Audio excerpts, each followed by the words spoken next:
Hello and welcome to The Swinging Christies, the Christie Time podcast about Agatha Christie in the swinging 60s. I'm Dr. Mark Aldridge and I've written a lot about Agatha Christie, including my book Agatha Christie's Marple, Expert on Wickedness. Yes, and I'm Gray Robert Brown. I'm a writer, I'm a Christie fan, I'm a Marple fan, which is useful because that's the topic of this episode. It's a bonus episode, another bonus episode. We're spoiling you about Marple in the 60s, swinging Marple. Yeah. So how are you, Gray?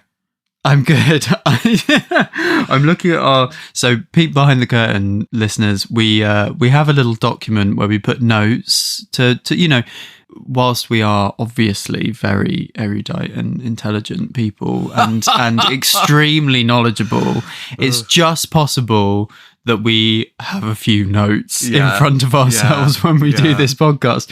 Anyway, next to the how are you section, I, at some point, have just written the word timeless. I've been really looking forward to hearing about this. You're like, I'd like to discuss my timeless beauty today. My timelessness. The plan reads, how are you? Mark, how are you? Gray, timeless. I'll be honest, I don't fully remember what that's in reference to, so I think we should skirt over it, if that's okay. One thing I did want to mention, though, so Leigh Bardugo, the author, hello Leigh, if you listen, she is one of the writers behind the 12 new Marple stories from 2021, which is one of the main things we're going to talk about in this episode. And I just so happened to notice over Christmas that she actually on Christmas Day she posted something which would be of interest to us Christie fans. She is, like us, a Christie fan, which is why she was such an excellent pick for that collection of short stories. Head on over to her Instagram, L Bardugo, to check this out, but I'll read it if not. So it's a picture of a letter addressed to Winterbrook House. Sound familiar, Mark? It does. Wallingford, from the 10th of February 1969. So of course, whenever I see a 6 in that decimal place, I'm immediately like, oh, hello, swinging. So it's a letter from Agatha Christie, and it reads, "Dear Mr. Tripp, you certainly have written me a very nice letter, which I much appreciate, but I have never been able to face large gatherings, and as I get older and deafer, ! It would frankly be even more of an ordeal for me. Anyway, thank you again very much for your charming letter and best wishes to you and lots of fun. Yours very sincerely, Agatha Christie." Lovely, adorable tone that she always... It's no need to reply to that sort of letter. If you're someone of Agatha Christie's status and age, frankly, at that point. Yeah, and to doing such good sort of humour as well. Yeah. So Leigh's caption reads, "Most people don't know I'm Agatha Christie obsessed." Well, we do. But my husband does, and he gave me the most perfect gift of all gifts, a letter from the Queen of Mystery herself turning down an event and addressed to Mr. Tripp. Because, of course, Tripp is the name of a character from Leigh's books, her non-Christie books. So that's sweet. That's a nice little... It's really nice, isn't it? Yeah. And funny because we were just on the cusp of planning this episode, and then I saw that pop up. And yeah, there'll be plenty more chat about Leigh's writing later in the episode. How are you? What have you been up to? I'm good. I've because we're in the new year now, I've been thinking about the stuff I've got lined up. So one of the things I'm doing this year is I was invited to speak in front of Hampshire Women's Institute, their big annual meeting. So it's like 500 people. So I was like, wow, that's great. Yeah. Anyway, I hadn't really thought too much about it because I'm going to talk about Miss Marple. And they emailed me the other day to say, oh, we've had to change the venue. And that's fine. And Did they have to make it bigger, Mark?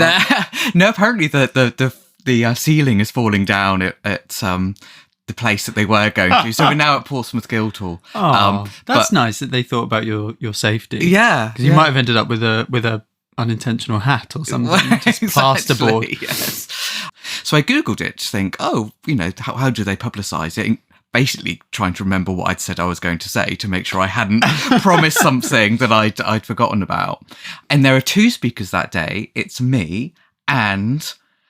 Well, I can only say I assume that she is the guardian angel now of this podcast, because who is the person? Diana Ross. No.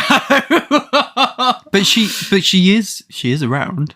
She is around, maybe not available. The guardian angel of this podcast. Because one of the first people we met after recording the first episode, Esme from the Sewing Bee. Esme from the Sewing Bee. Stop it. I was like, That's I don't know so if I'm funny. stalking her or she's stalking me at this point, frankly. For those who don't know, after we recorded the intro episode of the Swinging Christies, we were buzzing, weren't we? Because it had gone so well. We were really excited. It was a lovely summer day. It's where we took the photo of us in front of Poirot's flat. It is. We went for a little walk. We took a lovely photo of us in front of Whitehaven Mansions or Florin Court or whatever it's called in real life in near the Barbican. And then as we were walking from there towards the Barbican station, we walked straight past Esme from the Sewing Bee, who I'm a little bit obsessed with. Yeah.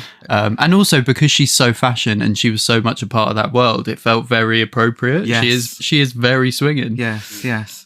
So, Oh, wow. so I'm really looking forward to her coming and saying, I walked past you, didn't I, Yeah. a little while ago? Yeah. I noticed you from across the street and I've been thinking about you ever since. Well, she'll say, and I've been listening ever yes, since. I mean, I assume. She'll so. say she's an avid fan. Yeah. This is a long shot, but I've always wanted to interview, her name's Amber and she's like the fashion historian on Sewing Bee. Yes. I've always wanted to get her on. So if anyone knows her or if she's listening or if anyone knows Esme, basically we want to reach out to Sewing Bee related celebrities. That's our thing, apparently. Yeah. Patrick's next.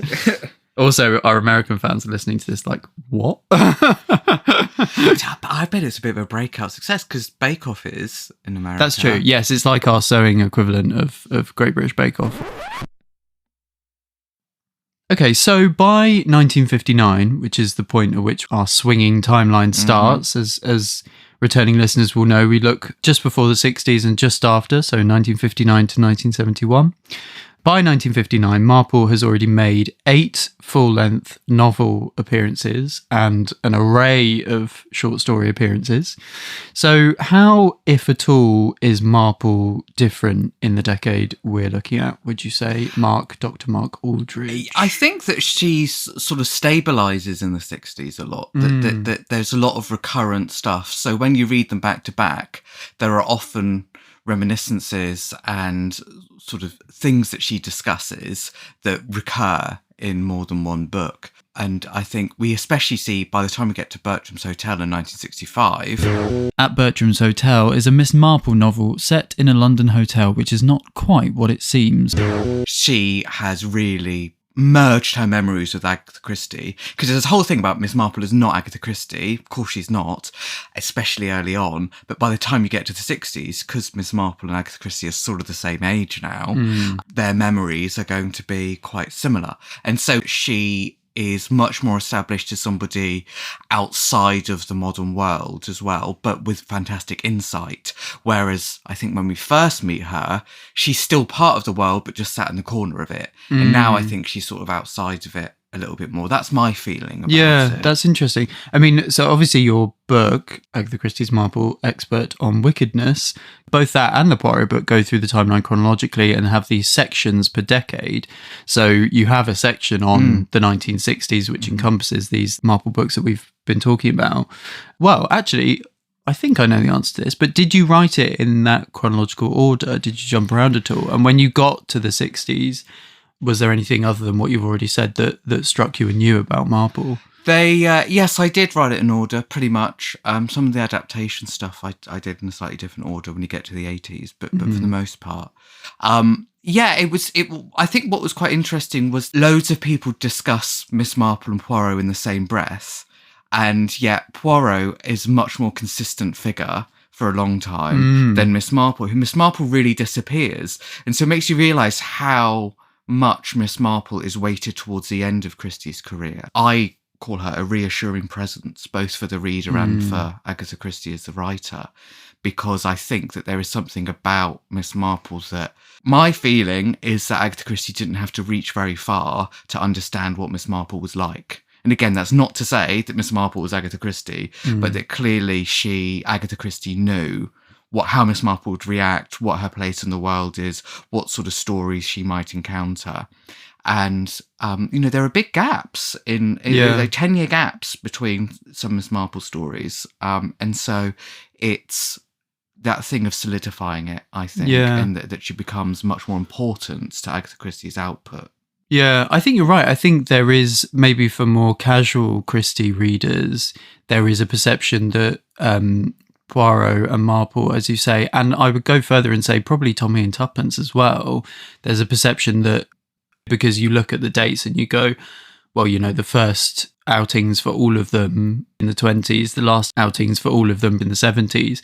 But of course, we know that Tommy and Tuppence are very occasional, and like you say, Marple has this very much different trajectory to Poirot, which is more occasional. I mean, I've gone on record before saying that I think we need to take with a pinch of salt the times when Christie talks about disliking Poirot and being annoyed about having to write him. I think a lot of the time we as Christie fans read her very sincerely when actually she's very jovial and she's often joking.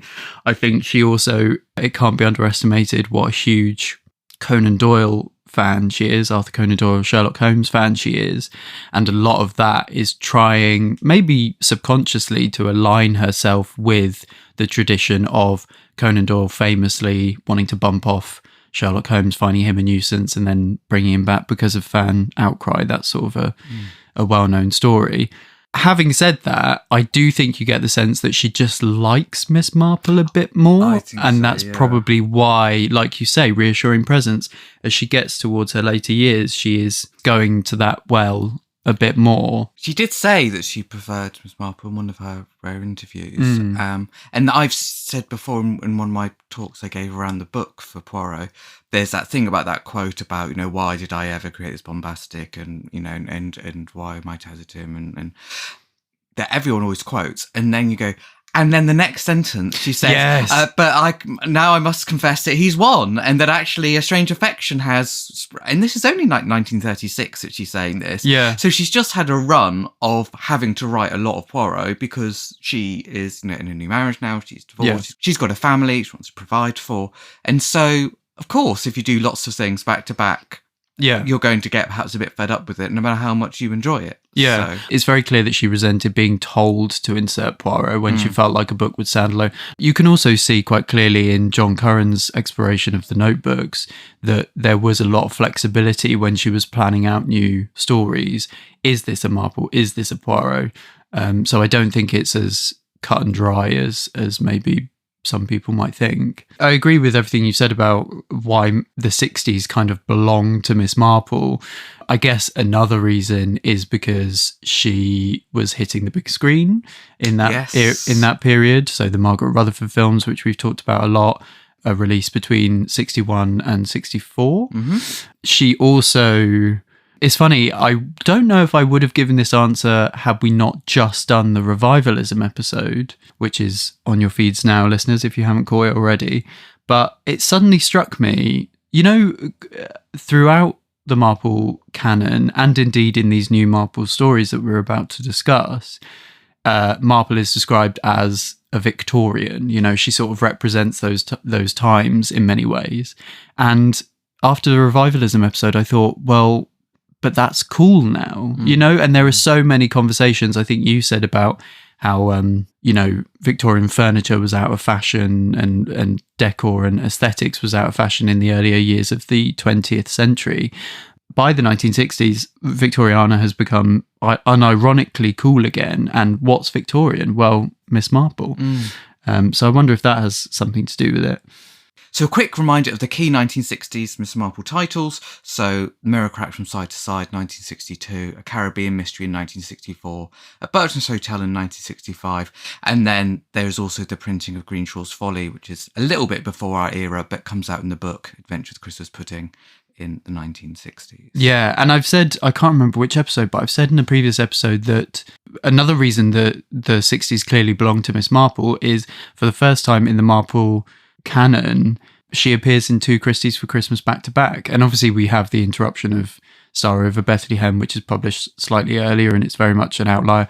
But in terms of Agatha Christie mystery novels published for Christmas, you have Caribbean Mystery 64 and Bertram 65. And never before have we had that incessant need to go back to Marple straight away in Christie's writing before. So yes, in summary, the 60s belong to Miss Marple. So, as many of you will know, in 2021, HarperCollins published Marple, 12 New Stories, and fantastically for us, they feature a disproportionately strong 60s contingent, in fact. Of those 12 stories, there is quite a weighting towards the years that we're looking at, 59 to 71.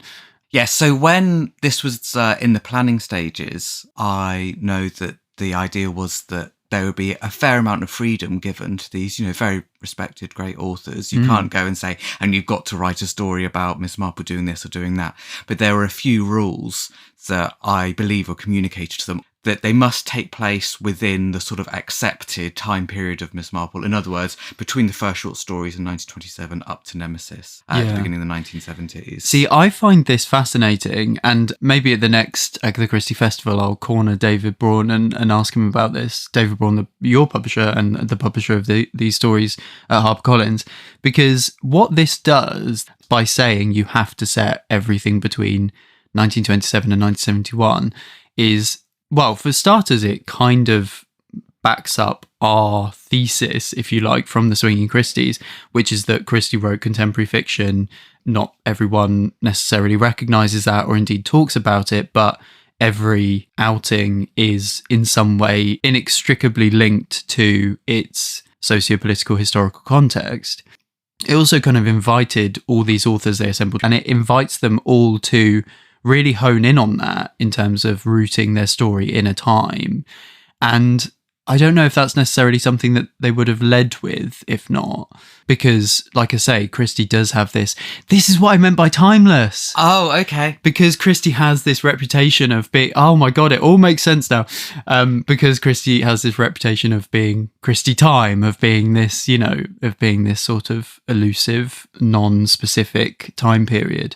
But it does mean that all of these, as a result, all of these stories have very specific links to the world in which they're set, the time period in which they're set, which gives us lots to talk about. Yeah.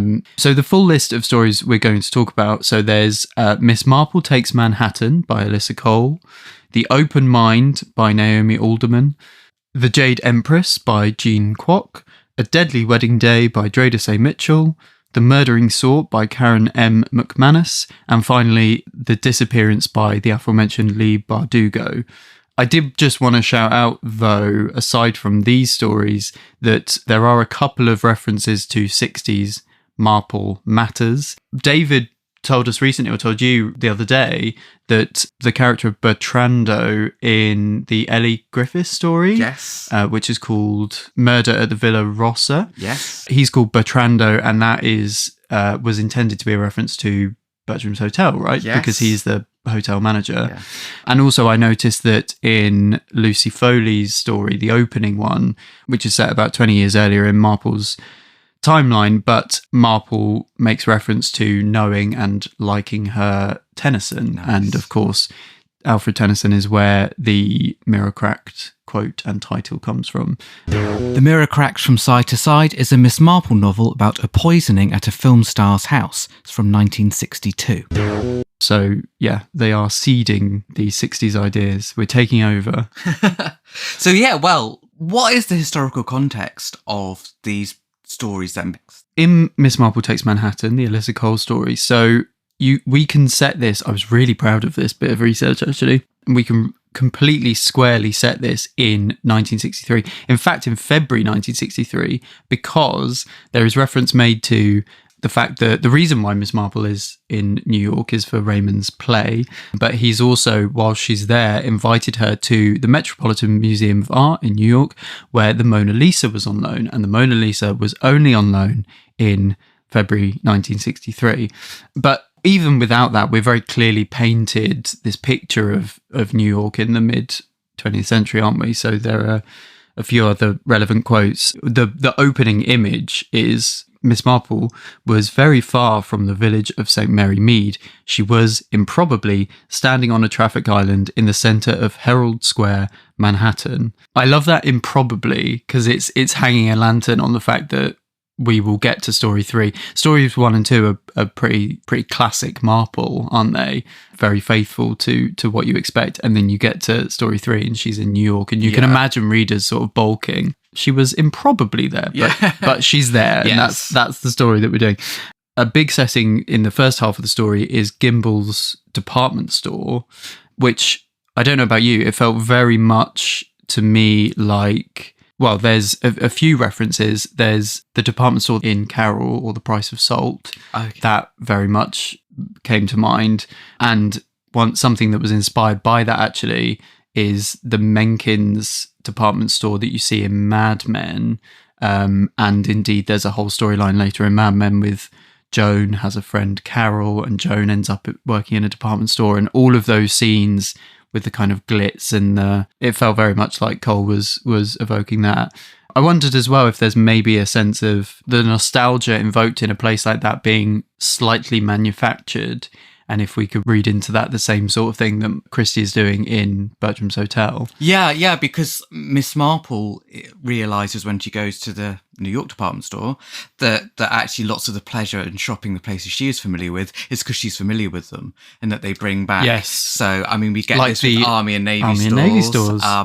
Also, the department store reminded me of that there's a section in Sanctuary, which is Miss Marple's short story from 1954. It's in the Miss Marple's Final Cases collection, where actually we're told that Miss Marple goes to the metropolis, which is London in this case, and in order to catch somebody, she has to go to the sales, and we don't actually see her in the store, but there's a really lovely bit afterwards where we basically are given an insight into how she has won basically the items. So the idea that there's been a bit of a scramble to get what she wanted, which of course is what happens in this, that there's a bit of an argument over who's going to get, the material, isn't there?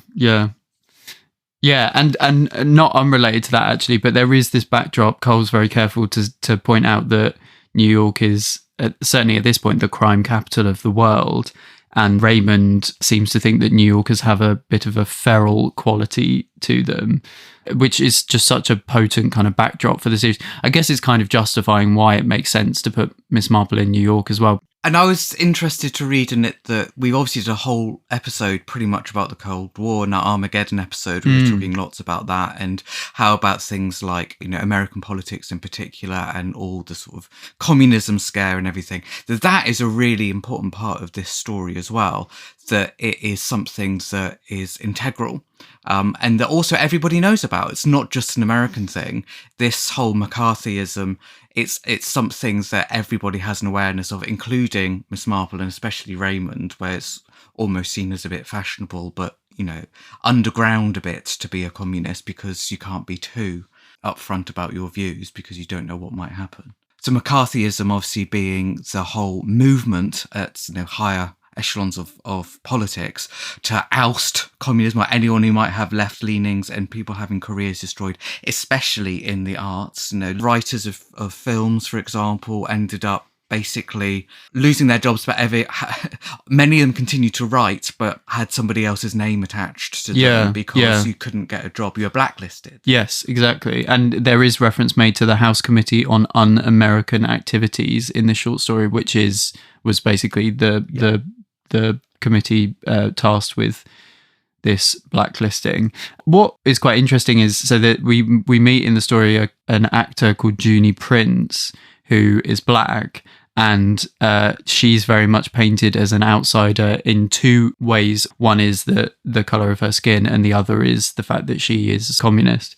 There's also, in terms of the wider, I guess, fashion of theatre and the arts again, is that we get that Raymond's sordid little stories are starting to come really into fashion, and the sort of things that people are wanting to stage, certainly slightly off Broadway, which is where Raymond ends up being. Nicely in the story, there's a lovely play on the words of Raymond West Broadway, and it's Raymond's on West Broadway, not actually in the main bit, which is lovely. I really like that. I thought that was really clever.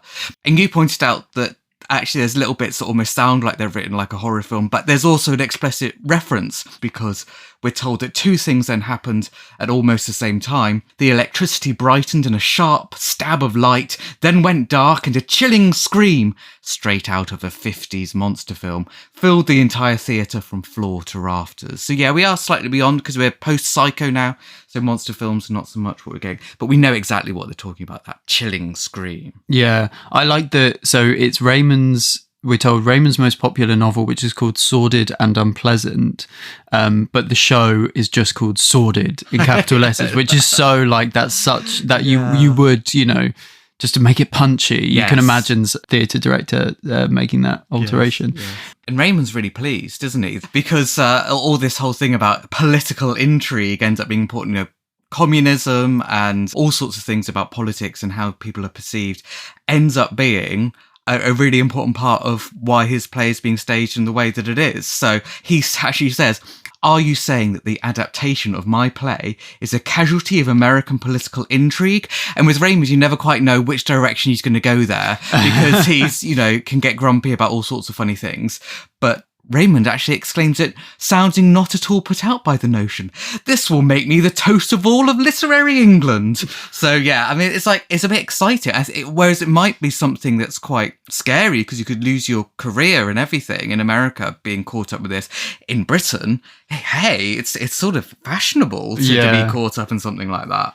He's such a twerp, isn't he? Yeah. And that is something that most of the stories captured really well, actually. There's a lot of Raymond in. I was going to say, I will say, if I make one complaint about the collection on this episode, it is going to be that there's too much Raymond, because actually he doesn't actually appear in many of the Marple stories and novels. If you read them, she refers to him making things happen, like giving her the money for a holiday or whatever. You might get his opinion about something or a reference to him in conversation, but in terms of actually being on the page, not so much. Especially being properly involved in the mystery, because obviously a lot of the short stories, once he's there in the room, but that doesn't mean that he's contributing very little, other than a tut from me and a roll of the eyes from you.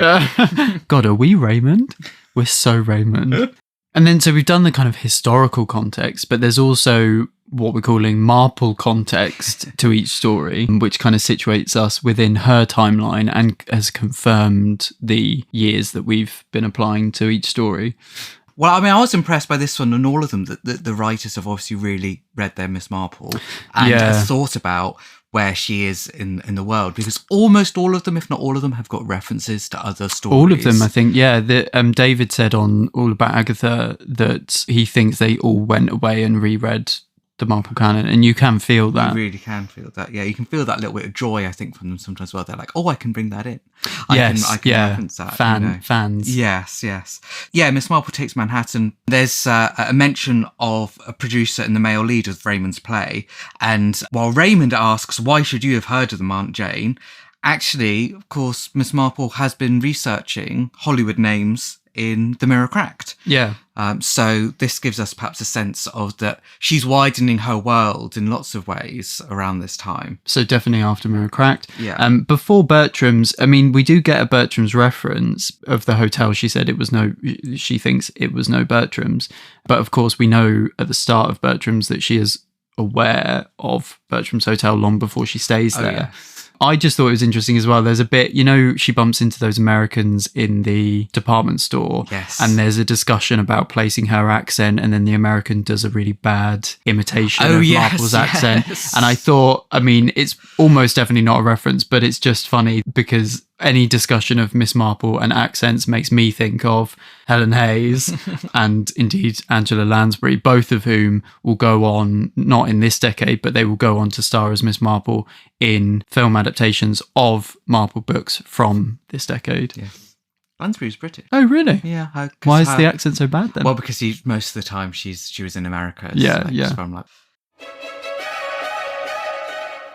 So on to The Open Mind by Naomi Alderman, which is the 6th story in the collection. We're specifically told that this is set in January 1970, so there was no detective work required from us. I remember getting a little bit of a ripple of excitement when I read this first and I realised that, we're actually getting as far as the 70s. Yeah, the idea that we were going to go that far, I found really exciting. Yeah, definitely. I mean, ever since Oliver Cromwell and the English Civil War, those matters have been picked over in historian circles, but there was actually 10 years before when this story is set, it was very much in the news at that point in 1960, because that was when a skull, which was said to be that of Oliver Cromwell, was given to his old Cambridge college, and it was buried in secret, and it was in the papers. So I don't know if that was partly what inspired, but certainly, I mean, it's an evergreen topic, isn't it? People are always picking over the English Civil War. In terms of context, so Alderman creates a character called Sir Aaron Khan, who is a friend of Miss Marple's. And very early on in the story, we're told that he drives Miss Marple straight to Oxford, not Cambridge, but similar, in his racing green MG Roadster, which is so 60s and 70s.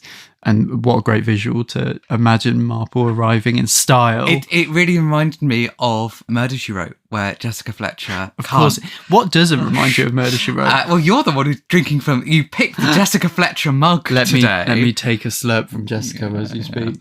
Jessica Fletcher, one of the big character choices is that she can't drive. So it means that people have to drive her. And so therefore she has conversations with people. And that means that she's often literally driven into the story. And it really made me think of that with that. Not that I'm sure that wasn't an influence, but it just made me think that it serves the same sort of purpose. Yes. It's one of many things that Jessica and I have in common, that we can't drive. I thought you'd passed your test. Well, legally, if there's anyone from the DVLA listening, legally I can drive. I do have a license, but I would not recommend. I don't know if having a license means that you're a driver. But you know that I'm exactly the same, that I've got a driving licence. No, I did not know that. I've got a driving licence. But you haven't driven since you passed your test? No, I have. I drove because I lived in Devon, and so I used to drive to like work and stuff. I can't imagine you driving. I know. You must have been a very nervous driver.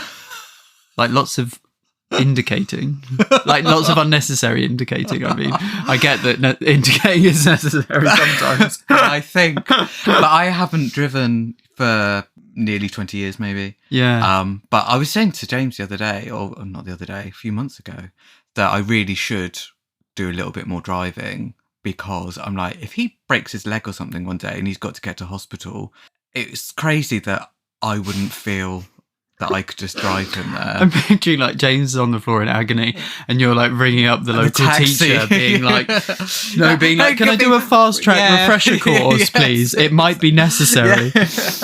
I used to drive to Bear Island, to Big Brig. No way. That's where, all sorts As of in, places. you can drive on water? I can drive on water. Wow.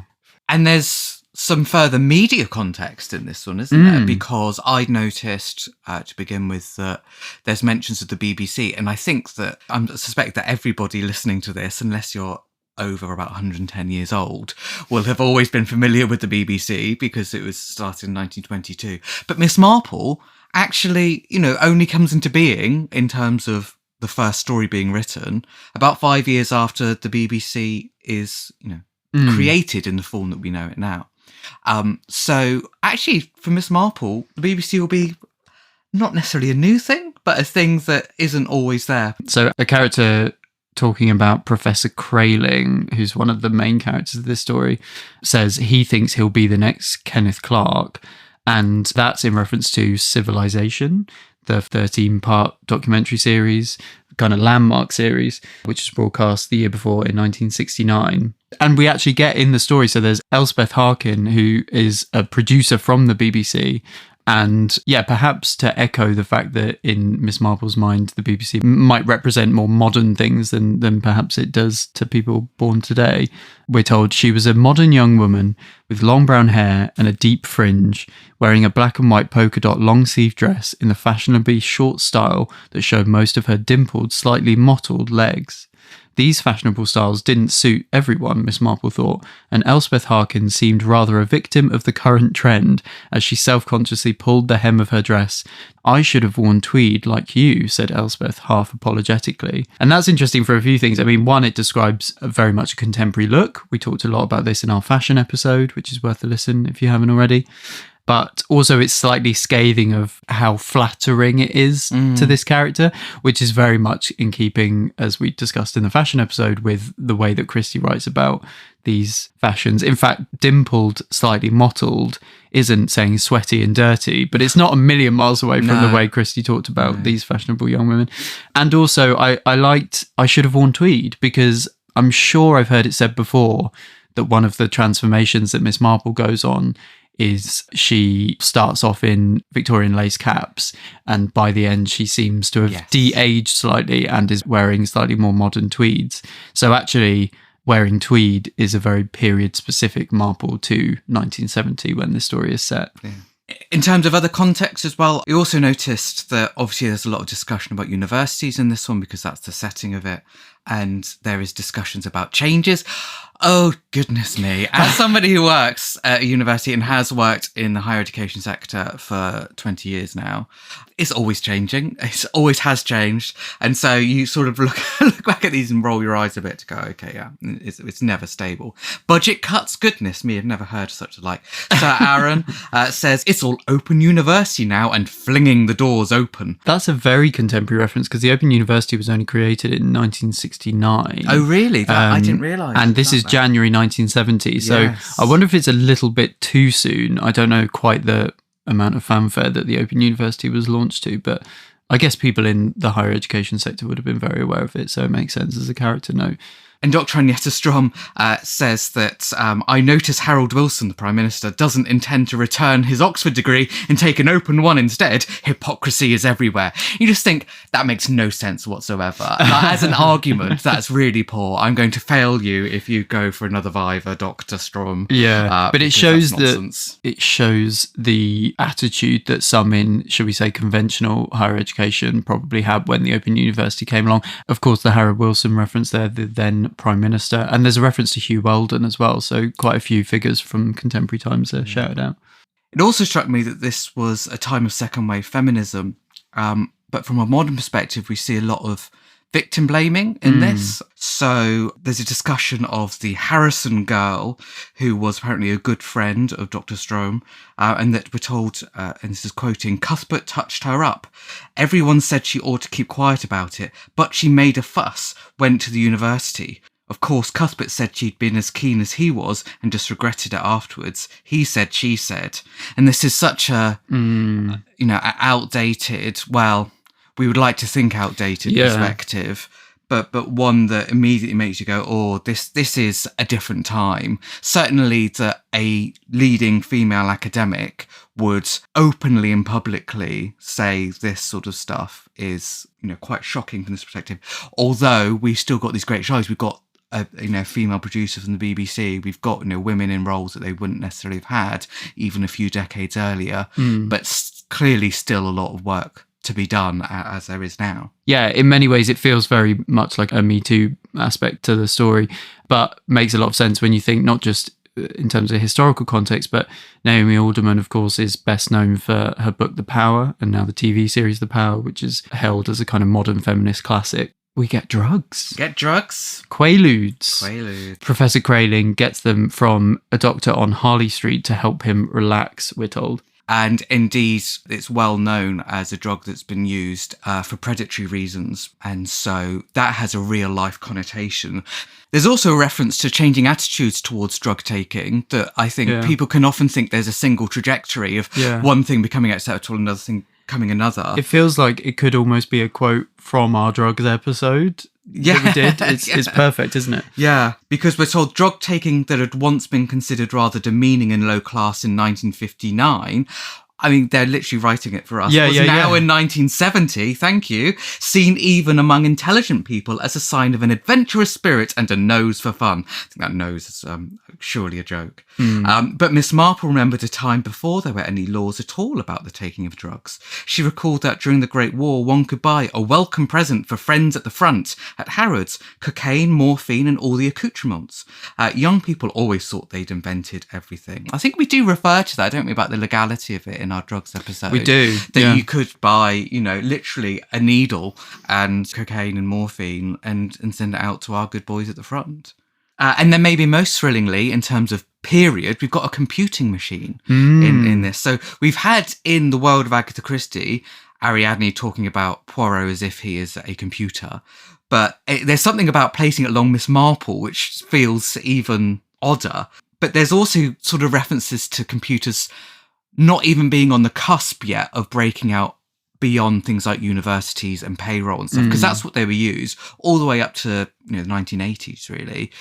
You had one computer at your business, if you were lucky, that would calculate payroll. It might do your rotas. It would do the basics of that. And I guess, universities using it a bit more. But this idea that everyone could have one at home. Well, one character, Eamon McManaway, says, honestly, what would most of us do with a computing machine at home? I'm sure that's referenced as a point around this era where people say that maybe there might be a dozen computers in the world at one point, and that might be all that you need. Which clearly is not quite how it transpires. Having a tiny computer in my hand, and one that we're looking at, which has two screens, and your little computer Kindle there, and our phones, and because it's not really until the 90s or early noughties that computers become a thing. That there's one in every home essentially. Yeah, I would say so. I mean, you definitely. When I was growing up in the late 80s, most people would have some type of computer, but it might be a games machine. It might be but we had one and we weren't wealthy. And we had a very basic one from, Was it an abacus? It was an abacus, but it had a light, so you could just switch it on, because that makes it a computer, you see. Wow. No, we had an Amstrad. Yeah, see, we didn't get one until after the millennium, 2001 it must have been. Really? And then Marple context, there is a great point where Miss Marple is shown to be tuning out an old male boar, which is very in keeping with Christie generally. By the pricking of my thumb springs to mind, but specifically Miss Marple, because that is how A Caribbean Mystery opens, with her not really listening to Major Palgrave as he goes on. I thought you were going to say it's particularly good for listeners of podcasts who might be used to tuning out old male bores. And then story 7, The Jade Empress by Jean Kwok. That was a little bit harder for us to locate. So we asked David. Who dug out the initial pictures or outline for what these stories were going to be. And that says 1960s. I would wager, we'd have to ask Jean Kwok, but I would wager it's supposed to be the early 1960s, just because, 1967, there were much publicised riots in Hong Kong, and this is set on a cruise to Hong Kong through the South China Sea. I feel like if you're arriving in 67 or later, that most authors would make some sort of reference to that. But also, there isn't reference to Miss Marple having been to the Caribbean. And I think a woman like Miss Marple being so far away from home somewhere like Hong Kong or St. Honoré would equate those two experiences if one had already happened. But we don't get that. So I'm gonna put all on. What's the gamble? Put everything on black. Yes, that. Yeah, I'm gonna put it all on red, aka. Everything on 1960. 64. Liverpool is another important setting in the story. And of course, Liverpool is very important to the 60s because it becomes the hub of cool new Britannia music. We could even potentially see that as a reference as well. Yeah. There is a character, an old lady with a glass eye, but I feel like if it was supposed to be set post Caribbean Mystery, then Miss Marple would make some comment about the fact that had been relevant to a previous case. A Caribbean Mystery is a Miss Marple novel about a murder on the fictional island of Saint Honoré from 1964. After a chat with Mudan, the daughter character, she calls Miss Marple wise, and it says, quote, Miss Marple was blushing. The reverence Asian cultures held for older generations was unexpected and very welcome. And just put a pin in that because we may come back to that idea in another episode. And also there's a frozen look, just like in The Mirror Cracked. And again, it's due to a child. So Mr. Pang glanced in the direction she indicated and froze. He stared fixedly over her shoulder. He seemed to have difficulty breathing for a moment as his face turned a deep purple. And that's great because just like in The Mirror Cracked, it's all about what does that mean? Has something immediately happened? Has he seen something? Has he thought of something? Has he taken something? There's loads of things that could have led to that. So yeah, that can't be a coincidence, but it's a lovely 60s-ism coming back, isn't it? Yeah, definitely. And that is a trick that Christie uses in a few stories, but I think The Mirror Cracked is the one where it's most best deployed, but also most memorable. Story 8 in the collection is A Deadly Wedding Day by Dreda Say Mitchell, which we think is 1965 because it's a year after Caribbean Mystery. Is that right? Yes, in fact, we can definitely say 65 because there is a reference to, quote, "We'll need to find the real killer as quickly as possible or they will vanish like that golden eagle everyone made such a fuss over." And then Miss Bella, who's our protagonist in this story, Miss Bella nodded at the reference to the now notorious Goldie, who had recently escaped from London Zoo and remained at large for 13 days. And that happens in February 1965. That's right, because I didn't know that. And I read I did look that up. I don't know that off the top of my head. Because there was stuff about Frostquake, about Yes. the London Zoo and stuff, and I didn't know if it might have been linked to that. That's something that happens a lot. Well, funnily enough, Goldie does go missing again in December of that year before they go, right, enough, and they catch him again and then they pack him off somewhere, probably more high security. Birds in captivity, honestly. Well, quite. But yes, but the reference to the fact that it's 13 days means that that's definitely a reference to the February one. I saw that the working title for this was listed as Dearly Beloved in that first outline. And it struck me that it was a bit like, often you would get especially short stories that when Agatha Christie wrote, she'd give one title and the magazine would give a splashier one. And this struck me slightly like that. I could imagine like Agatha Christie writing something called Dearly Beloved, and then by the time it makes itself into a magazine, it's called A Deadly Wedding Day. Something a little bit more sort of with a stronger hook maybe, salacious. Or saying this is what the story is a bit more upfront. Yeah, that's true. And don't say we don't give you anything, because that is an exclusive. David told us that, and that's new information, so there you go. But yeah, I mean, there is literally a quote: "This was the 1960s, the world was swinging and changing fast." I mean, that's a gift to us. That there are more fashion references. So Marie Baptiste, who is the woman getting married, we're told she looked a picture in a white chiffon gown, though her dress perhaps a touch too modish for Miss Marple's taste. And indeed, at the end of the story, once they're married, we are told they're driven off in a super sleek E-type Jag with tin cans tied to the rear bumper and a just married sign. Nice. So another very contemporary car. Very 60s. Yes, just like Emma Peel would drive off in her E-type. Does Emma Peel get married? She is married. She's Mrs. Peel. Oh.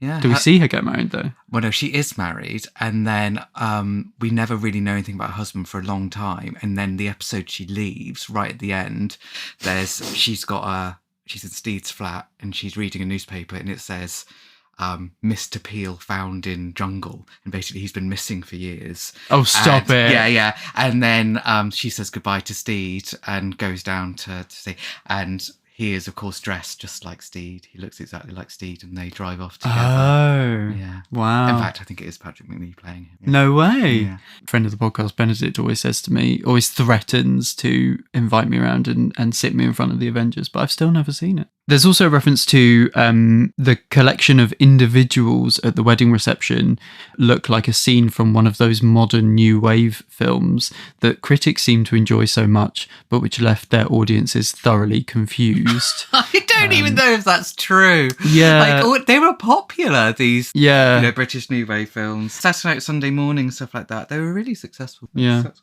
I was also amused by Lord Beeching ruining Miss Marple's train journey, because one of the big sort of infrastructure things that changes around this era is that lots of smaller branch lines are closed.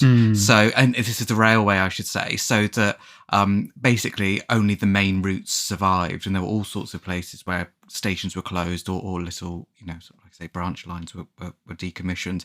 And so, Dr. Beeching, or Lord Beeching, manages to ruin Miss Marple's train journey by making it all a bit more awkward. Yeah, she has to make several changes, doesn't she? Yes. I feel her pain. Well, I do too. Whenever I get the train to Devon, honestly, Westbury is the coldest place in the world. I'll do anything to avoid being there.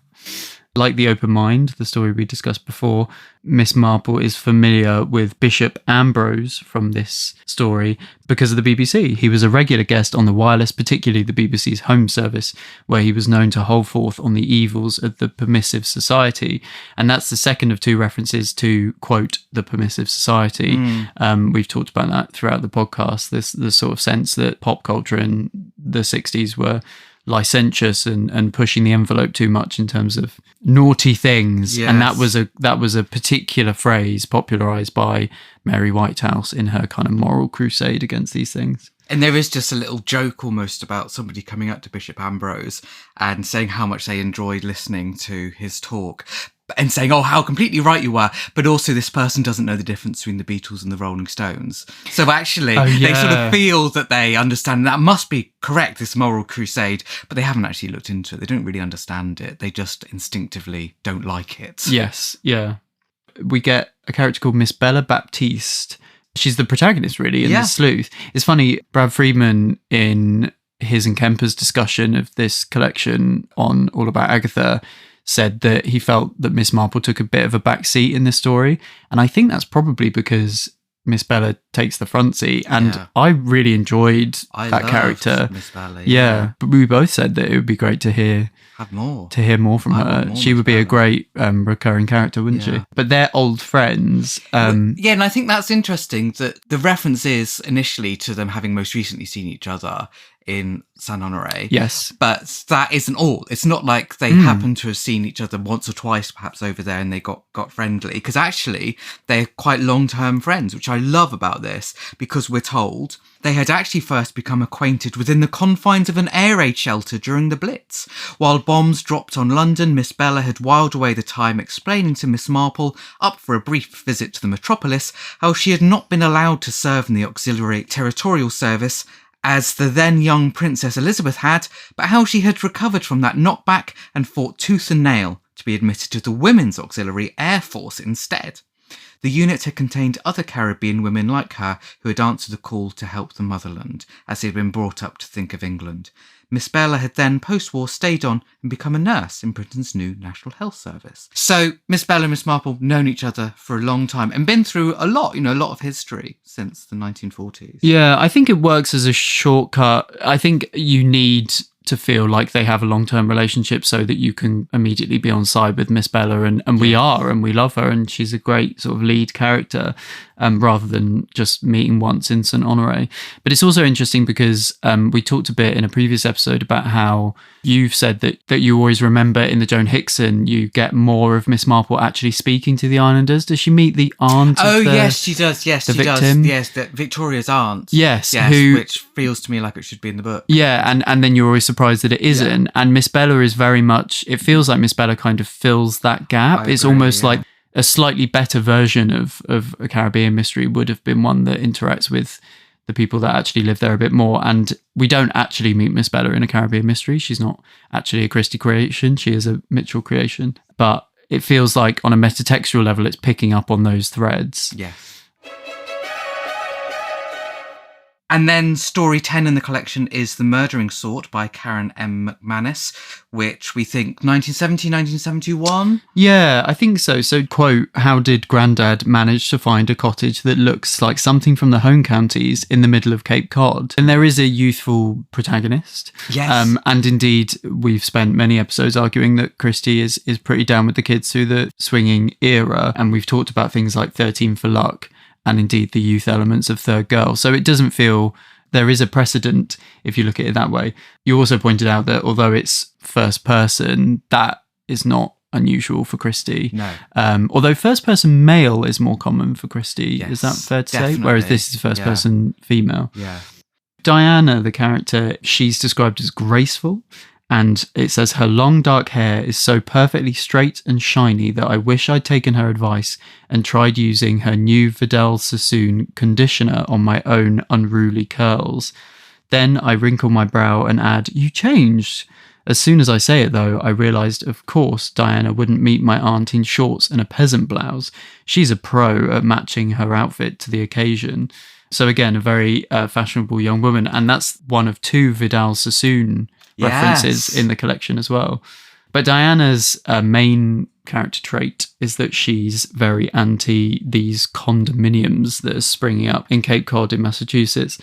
She says they are absolutely ruining the shoreline. It makes me miss being at school in Banbury, not the one near where I grew up, the US one, where everything was so wonderfully green. Nick says you live in quite a picture-perfect village, Miss Marple. To which Miss Marple replies, not anymore. St Mary Meads also has a development. So the kind of new building that the story is about in America is contrasted with the building that we know goes on in the early 60s, where Miss Marple's from.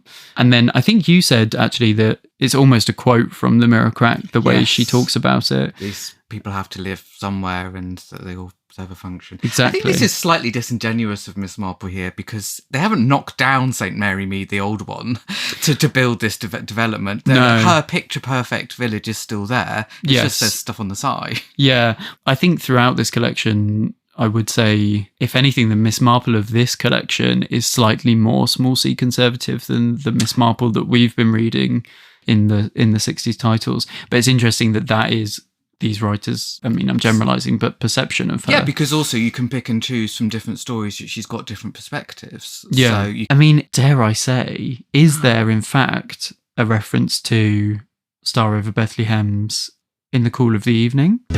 Star Over Bethlehem is a lesser-known festive collection of stories and poems from 1965. Yes, with the mutants. With the mutant frog-like.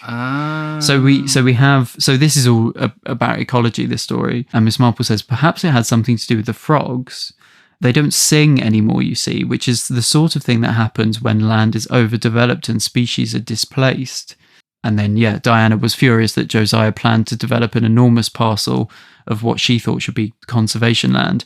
And we spoke about it in Armageddon, but the story in Star Over Bethlehem, In the Cool of the Evening, which is set in the future, and it's all about nuclear waste, essentially creating these bizarre new breeds never before seen, which we're told is slightly frog-like. And that, of course, is a 60s title. So maybe. But the 60s, generally, there was a lot of the concern for the planet was really properly put on the public agenda in the 1960s. Famously, Silent Spring by Rachel Carson was published in 1962, which is fantastic. I read it recently. So that was a polemic warning about the state of the world. So if we think that figures like Greta Thunberg and David Attenborough and that kind of concern is a modern fad, then absolutely not. People have been talking about it since in a big way since the 60s. But Rachel Carson died in April 1964, and by then there were nearly 1 million copies sold of Silent Spring. So it was a big deal. And indeed, in 1970, which is one of the things that makes me think this story is supposed to be from around there was the first Earth Day held on the 22nd of April 1970, to be precise. And that was 20 million people took to the streets across the United States to protest environmental destruction. I'm getting this from a BBC article. The nation had recently witnessed the devastating impacts of the Santa Barbara oil spill and seen the first photographs of the Earth taken by astronauts.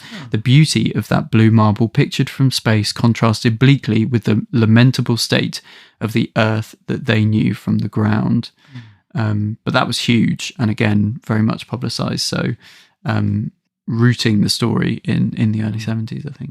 And then Marple context. So this one's a little bit awkward because it's post-Caribbean Mystery and pre-Nemesis. But if you read Nemesis, it's actually only supposed to be a year after a Caribbean Mystery, but a lot has happened. But also someone thinks that Miss Marple must be long since dead. So it doesn't quite work on the page. So I think it's best to sort of not worry too much about the timeline between them anyway. But this one seems to take place between the two of them. Yes. And then the last story in the collection is The Disappearance by Leigh Bardugo, which we've got as mid to late 60s. It's got to be comfortably after The Mirror Crack. Again, Miss Marple not necessarily loving fashion, this time architectural fashion, because despite it being summer, Raymond's fashionable flat was forever drafty, owing to the large windows that stretched from floor to ceiling. They offered little in the way of privacy, but Miss Marple had been told they were essential and very much sought after. This thing about practicality versus fashion, and Raymond and Joan would always go for fashion, and Miss Marple would always go for practicality. Yeah, well, speaking of, they are taking Miss Marple, we hear, to a most intriguing play next week, very controversial. And then Raymond elaborates, the actors perform in nothing but red paint, impossible to get tickets, even in summer. Back in the drugs episode, I think I talked about some of the more salacious theatre that was being put on at the time, and more experimental, should we say. I mean, I've got bad news for Miss Marple, but it's only going to get more experimental. In fact, my partner is literally heading to a Punch Drunk immersive performance tonight. Well, Cherry hasn't perhaps been going to these plays, but she has been listening to things because she suggests that in this story, she says to Miss Marple, what do you suppose happened? Did he push her most cruelly into the river? Did he drive her to take her own life and then run off in shame? Or is he just an innocent lad, himself the victim of foul play?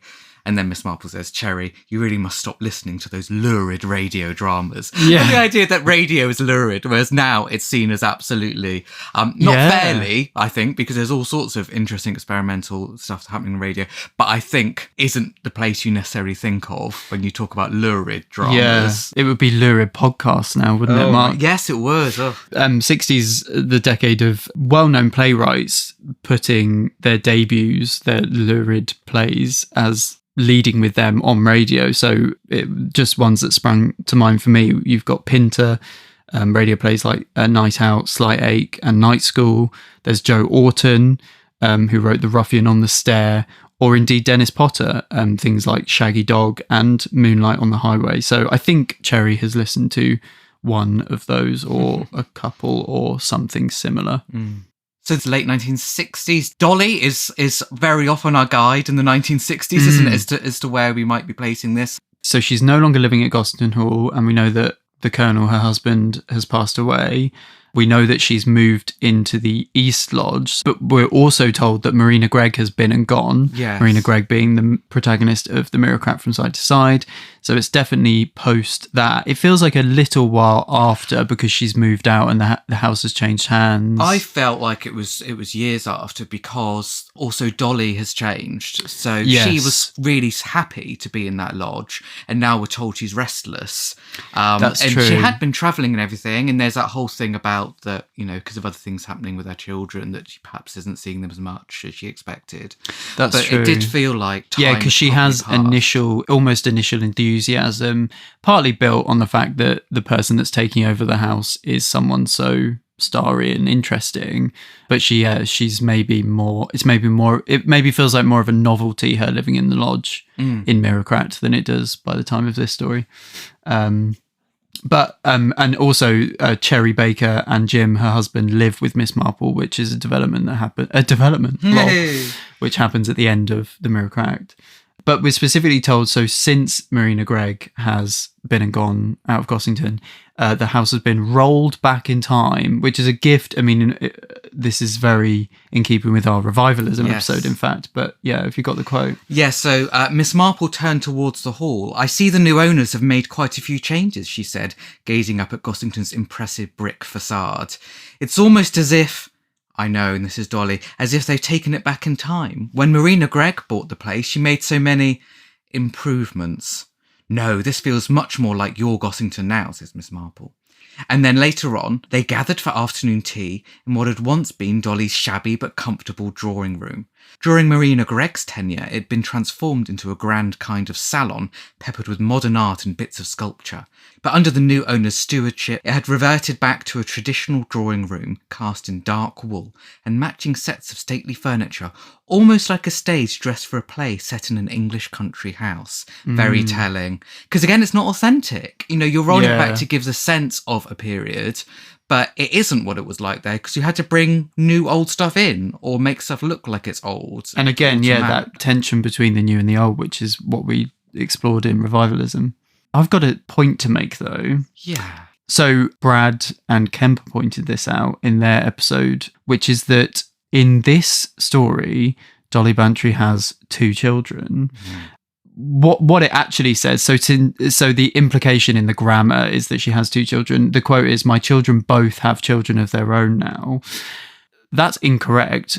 according to the Marple canon, Dolly has 2 sons and 2 daughters, and then 9 grandchildren. They're spread around the world, aren't they? Exactly, and we're told this in The Mirror Cracked. But I don't know if you noticed this. We saw the Rachel Wagstaff version of the Mirror Cracked play recently, friend of the podcast Dan's version of it at the Tower Theatre, and we were reading the script as well. And in Not that, at the same time. No. In front of the car, like prompting.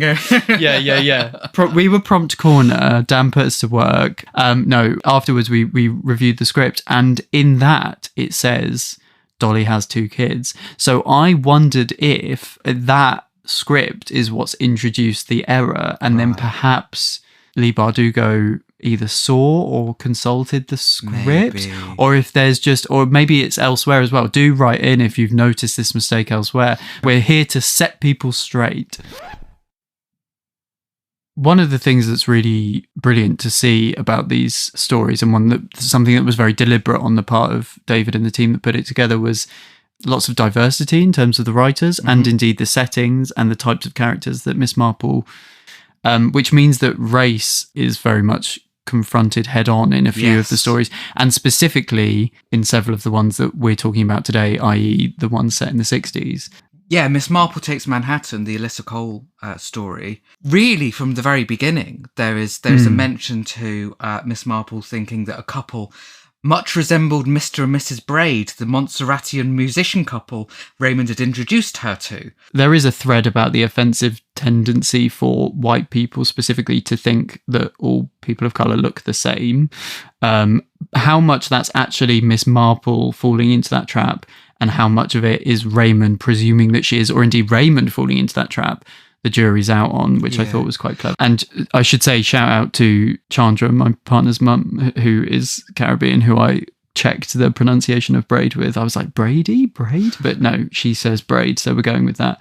And hi, Chandra, if you're listening. There's also, Miss Marple suggests that a black character comes to England for work, and she says, we don't have racial inequality, meaning in England, and if we did, we'd never be so blatant with it.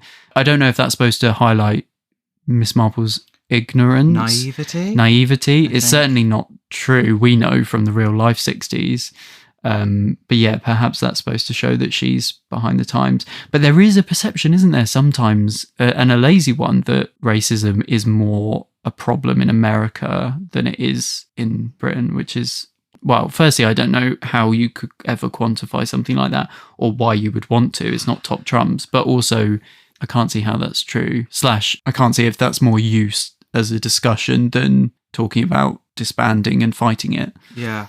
I mean, I guess the blatant thing is also about the kind of stereotype that British people are just too polite to say what they're really thinking. Yeah. So she's not saying that it doesn't exist, it's just that they would cover it up better, which is not a very good advertisement to say, come and live here, people will hate you, but they'll at least be subtle about it. Yeah. But yeah, a very interesting reference. In The Open Mind, the Naomi Alderman story, Sir Aaron Khan, the aforementioned friend of Miss Marple, who drove her in a fancy car, he's Jewish, and Professor Crading's first words to him are clearly a slur. They are specifically about Khan's wealth, and he uses Jewish slang. But interestingly, Miss Marple specifically notices it, doesn't she? Yes. It says Miss Marple saw that the casual anti-Jewish insult rankled. It felt like that was engaging in a conversation with the Christie canon in terms of how much anti-Semitism, unfortunately, there is present in a lot of Christie works. Admittedly, not always from the mouth of the narrator, and indeed seldom in the books that we've covered between 59 and 71, but certainly in the back catalogue. And then in the Jade Empress by Jean Kwok. So it's very much a post-colonialist story, this one. All of these are, but what I thought was particularly interesting here was Mr. Pang tells us that the Jade Empress, the titular Jade Empress, is the Queen Mother of the West who holds the elixir of life and never grows old. And just the symbol of this racial mix of characters on a boat that is titled so specifically relevantly to this theme. Yeah. It feels very potent. And I, in terms of Britain on the world stage, I'd only really noticed when I was rereading it this time, or thought about it, that there's references to Raymond's plays or whatever as a cultural ambassador, which reminded me of when Agatha and Archie Christie went on their sort of grand tour of 1922 to promote the British Empire exhibition. And they went to South Africa and Australia, New Zealand, Canada. So I was like, oh, well, that's actually quite similar, even though we're talking about 40 plus years later. Yeah.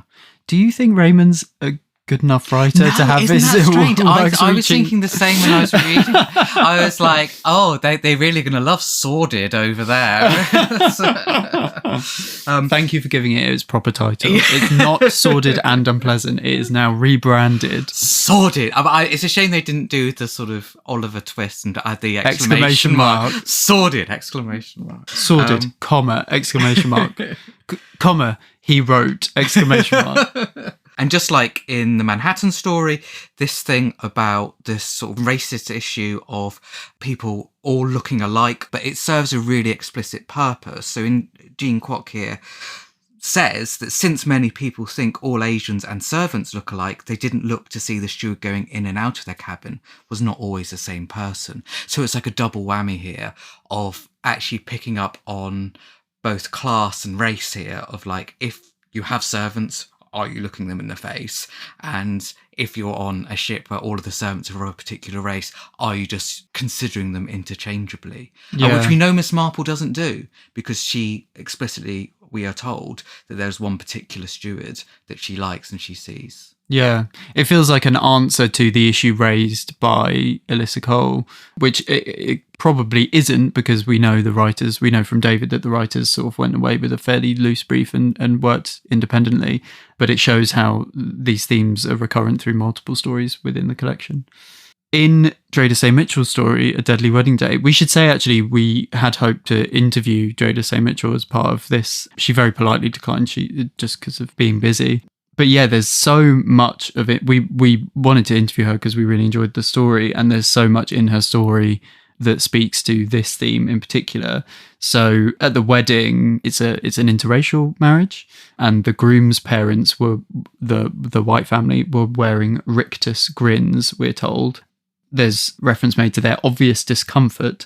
While one might hope that in England of the 1960s racial prejudice would be a thing of the past, sadly that was not the case. Was the fact that their son and heir was marrying a black woman from St Honore perhaps the reason for the Apfelstrand's gloom? Miss Marple's lips pursed with disapproval. So again, we have almost this wish fulfillment, I guess, from these writers of writing Marple, and like we say, she's not always as small c conservative as pop culture might have known, same with Christie, but writing her explicitly anti-racist in this moment, which is really, it gives you like a bit of a warm thrill to read, I think. Yeah. I really enjoyed that in this one, the background is so important to the story. So the fact that one of the families is largely from the Caribbean absolutely feeds into not just the characters, but the way the mystery works. Yeah. Because in this story, the Caribbean fruits and trees that are really important. Which it's true. It's real, isn't it? I know. I Googled. Same. Yes. I was really surprised because it sounds horrendous, doesn't it? Yes. So the central clue revolves around this tree and its fruits, which are from the Caribbean. They're called the little apples of death, Miss Bella tells us, of the fruits. Highly poisonous, can be deadly. There must have been more of them in her fruit salad, which she ate, which is such a great Christie way to kill someone with fruits and fruit salad. Horrific. They're the fruit of the manchineel tree, which is native to the Caribbean. So that's important because that, in Miss Bella's eyes, means that somebody from her background is going to be the guilty party. It's going to have caused this. Someone from her family, in fact. Which is what she gets upset about in that moment. And then, she tells us later. Apparently the tree grows along the beach. I was terrified reading this, by the way, thinking I would not have thought twice to have touched a tree growing by a beach. A natural defence to keep the coastline safe from erosion. Unfortunately, everything about the tree is dangerous. Never been scared of a tree before, but I am now. It's not only the fruit of the tree that can be deadly, but so is the bark and leaves. The tree produces a milky sap that will burn skin, and if ingested, burn the throat and cause terrible stomach trouble. Oh, nice. It's horrible, isn't it? It's really horrific. Yeah, I can only imagine, though, Dreda Say Mitchell going like, oh, I've got a brilliant one for this. Yeah. Like, I'm going to absolutely Well, and how use great, this. because obviously St. Honore is a fictional island, although closely based on Barbados and perhaps others. But as we say, this is all true. I noticed that the pub is called the Fruit Pickers Arms, which I can only assume, again, is a bit of a wry, almost an in-joke. Bit of a clue. Even. Yeah. Also, the Caribbean background of one of the families is important because in plot terms, it makes the wedding records inaccessible for another marriage that has taken place. So Which is another clue to solving the mystery. Yeah. That's our friend Michelle Casmett, who's fascinated by information systems. That's one for her. Miss Bella, we've said how much we like Miss Bella, but I like that she comes fully formed and that she has her sayings. So one is, before a monkey buys trousers, he has to know where to put his tail. I love that. Which is, yeah. Try and find a way to use that in everyday conversation. Oh, I will. Challenge accepted by the end of today. And we've said that we'd love to see more from Miss Bella Dreda if you're listening. But specifically, I would like to see this. So it says, just like Miss Marple, Miss Bella had something of a reputation as an amateur detective amongst London's Caribbean community. It was she and she alone, after all, who had deduced what had really happened in the infamous and so-called steel pan murders in Notting Hill. I want that book. That's such a great title, isn't it? Can really picture it as well. Notting Hill being such a perfect setting, and I want to know: was there something in the steel pan?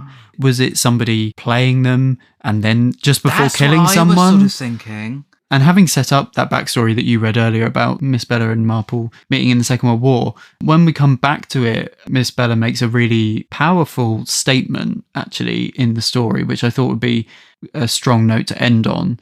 So this is quoting Dreda's excellent writing here. Miss Bella spoke with passion. One of the reasons I fought long and hard all those years ago to gain admittance to the Women's Auxiliary Air Force was to pave the way for the next generation of black women like my beloved niece Marie, so that when her time came, she could walk, head held high, right through the door. So we hope you enjoyed that special, slightly different episode looking at some post-Christie. Please do get in touch if you've got other observations or anything else that you'd like us to cover or anything that you want to pick up on from any of our episodes. Our Blue Sky account is christietime.bsky.social. We're on Instagram at Christie_time, and you can email us at christietimepod@gmail.com. That's prod as in productions. Our website is christietime.com. Gray's website is at grayrobertbrown.wixsite.com/grayrobertbrown. I'm on Instagram at Dr. Mark Aldridge and at Blue Sky at markaldridge.info, which is also my website.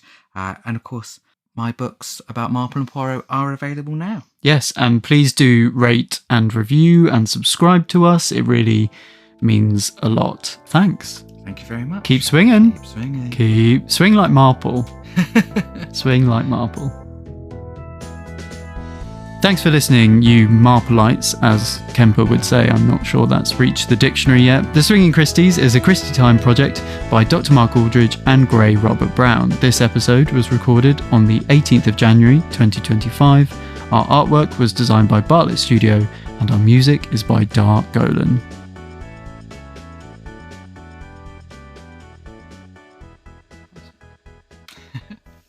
Very down it. Important, yeah. Sipping from the Jessica Fletcher mug. In fact, she's rolling her eyes, not entirely unlike you do. Through most of our conversations. Or a bit like, was it Dan from The Traitors? Yeah. He had a great eye roll on him. He was sassy.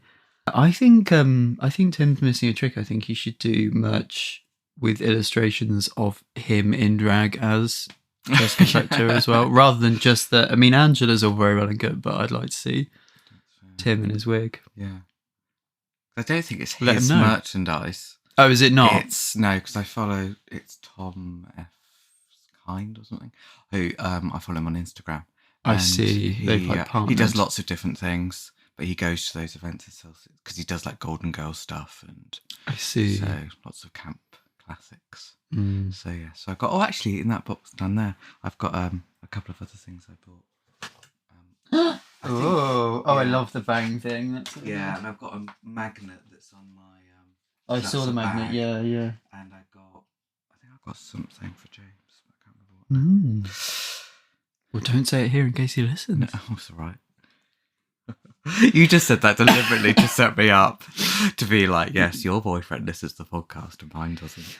Well, yeah. No, he hasn't. No, he hasn't. What did we most recently put out? He definitely hasn't listened to Revivalism or Christmas, but he did listen to Archive. Oh, just because he wanted Gwenny. She's just the best, isn't she? Mm-hmm. Okay, hit me. Oh, I wish. Hello and welcome. No. Yeah. Hello and welcome to